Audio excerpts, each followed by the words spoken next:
New 6 is brought to you by this station and by the Northwest Ohio Educational Technology Foundation. Today on New 6, we'll see how maple syrup is made. We'll show you how turkey meat goes from the farm to the table. And we'll sing and swing with a special school choir.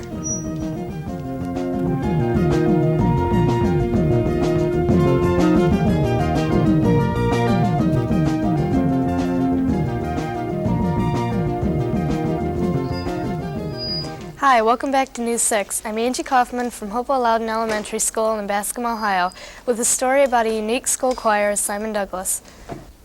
Can you name some large choral groups? You may be familiar with the Mormon Tabernacle Choir and Fred Waring and the Young Pennsylvanians.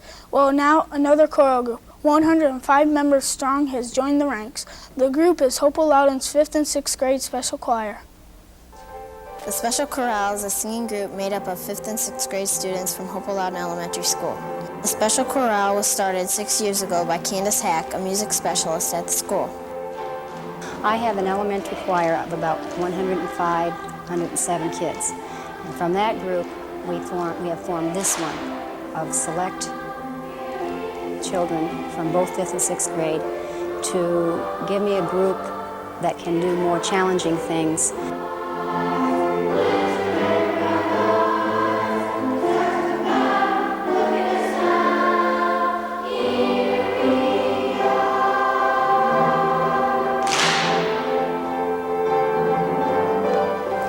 When I'm selecting 5th and 6th graders for this group, I try to think of how large I want to make the group, and I try to listen to them sing in different situations. I also like to watch their faces to see how well they respond to a stage situation and how well they move. We practice when we're going to perform. As we get closer to the performance, I take more time and we work harder. Candace stressed that the vocals must be taught first to the kids, then the movements. The movements then enhances the vocals. The singing in the special choir is not only taught to us, it is also choired.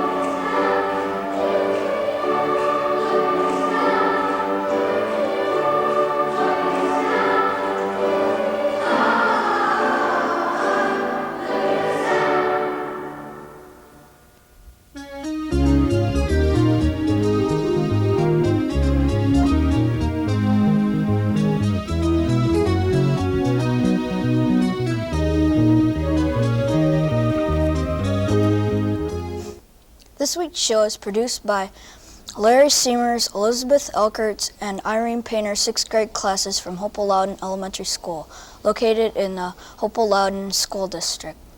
Bascom is located in Seneca County, about 6 miles west of the city of Tiffin. Bascom was founded in 1837, and its present population is around 400 people. Now here's Amy Coppas with a story that's sure to stick in your minds. What do you like to eat for breakfast? If your answer is pancakes covered with syrup, then you'd like to meet Gordon Feindl of Fostoria. Gordon is in the sweet business of making maple syrup.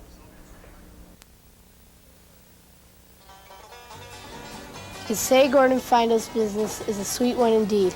Gordon and his 2 sons, Dennis and Max, have been producing their own pure maple syrup since 1959. What can you do with maple syrup? A lot of things. You can use it on pancakes, ice cream, biscuits, baked beans, and rice. Each jug tells you what it's good for, and you can't get a better spring treat.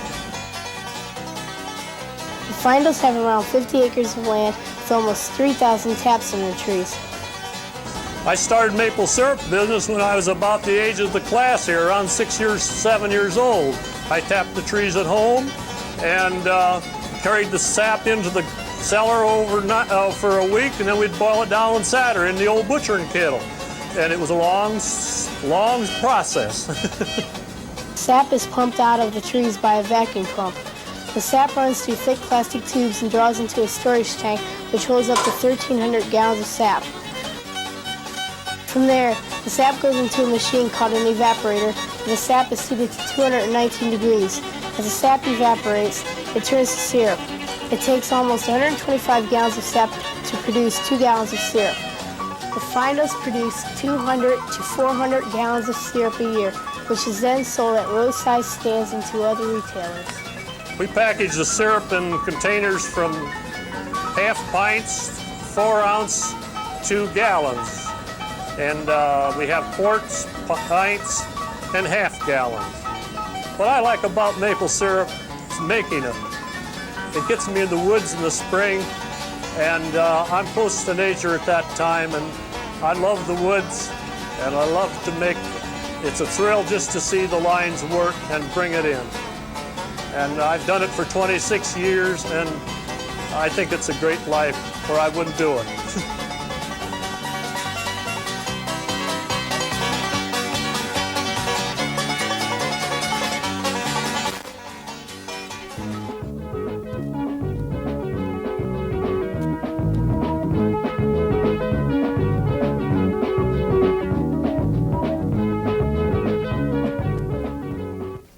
Now it's time for Kids View, a weekly feature in which kids get to say what is on their minds. This week's question is, if you were a 6th grade teacher, what would you do? And it was submitted by Stacy Teal. Here's what you had to say. If I were to be a teacher, I'd let my kids chew gum. If I were a 6th grade teacher, I'd let everybody talk. If I was a teacher, I wouldn't give my kids any homework. If I'd grow up to be a teacher, I'd let my kids go to school every other day. I'd let my class party every day of the week. No student in my class would have any books because I would have burned them all already. I'd let my class have longer recesses. If I was a teacher, I would take my class to a field trip every week. If I were a teacher, I'd charge my kids $1 a day to come to my class. The first thing I would do if I was a teacher is retire. If I were a teacher, I would let only boys in my class. If I become a teacher, I'm going to party all the time. We don't think about it much, but getting food from the farm to the dinner table is a complicated process, and a tour through the processing plant of Golden Acres Turkeys Incorporated shows us just what is involved in getting turkey meat to your table. Doesn't look like a turkey plant, does it? But the former Southland Lanes bowling alley was recently converted into a processing plant for the Golden Acre Turkey Farm. Our new processing plant here at Golden Acres, which opened yesterday for the very first day, was formerly a bowling alley that was purchased, completely gutted, remodeled, and added to what you see here today. It was a very large project to get it where it's at. I believe it took a little over a year. It amazes me you can take a bowling alley and make a turkey processing plant out of it, but you can do it. The turkeys are raised at the farm for a period of 4 to 6 months, then are brought to the new plant for processing. Almost 40 different items are made from these turkeys, like turkey hot dogs, turkey ham, and turkey bologna. The items are then sent to cities like Toledo, Columbus, and Detroit.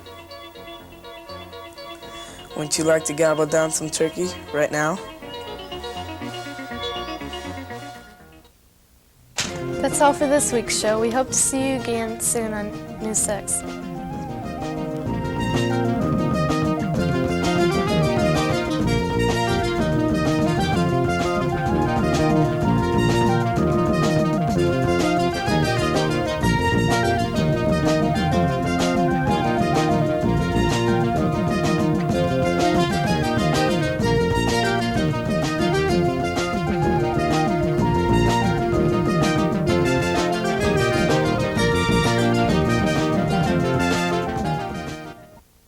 News 6 is brought to you by this station and by the Northwest Ohio Educational Technology Foundation.